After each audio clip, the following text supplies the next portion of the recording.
Avant de commencer cette histoire, il faut qu'on vous pose une question, la plus importante et la plus profonde des questions.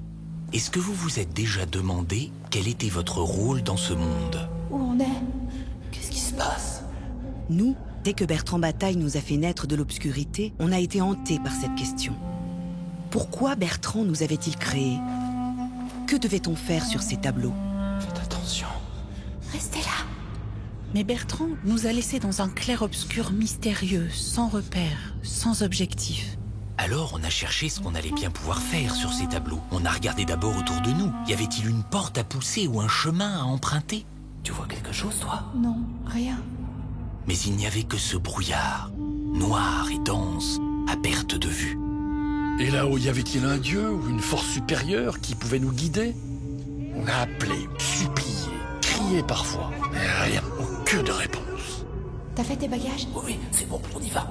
Alors on a décidé de prendre nos valises et de fuir ce lieu où il n'y avait rien à faire, rien à dire.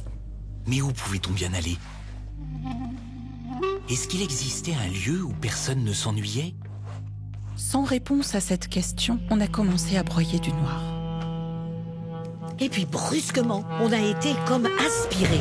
C'est comme si un dragon ou un géant ouvrait la bouche et prenait une grande inspiration. Nos pieds se sont décollés du sol et on s'est mis à voler.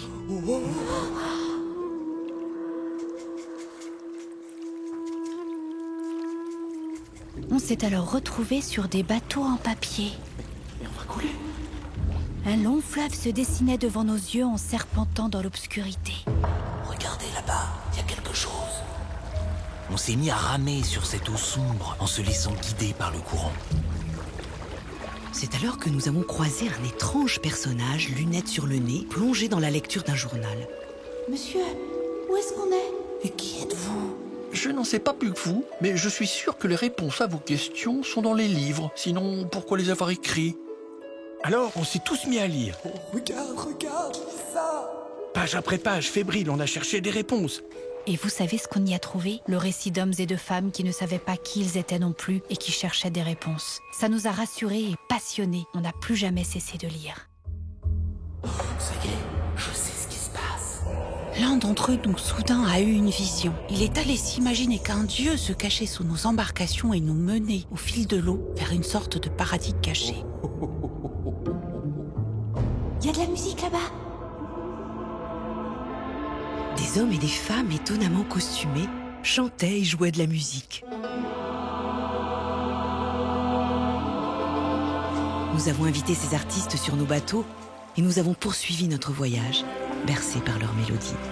Puis, on a entendu des éclats de rire au loin, dans la nuit. On n'en avait encore jamais entendu. Allez! Nous avons tiré sur la corde pour ouvrir les voiles et aller plus vite. C'était la première fois que nous faisions quelque chose tous ensemble. Sur l'une des rives, des hommes et des femmes jouaient comme des enfants. Des jeux qui les faisaient rire, qui les transportaient, qui les rassemblaient, qui les passionnaient.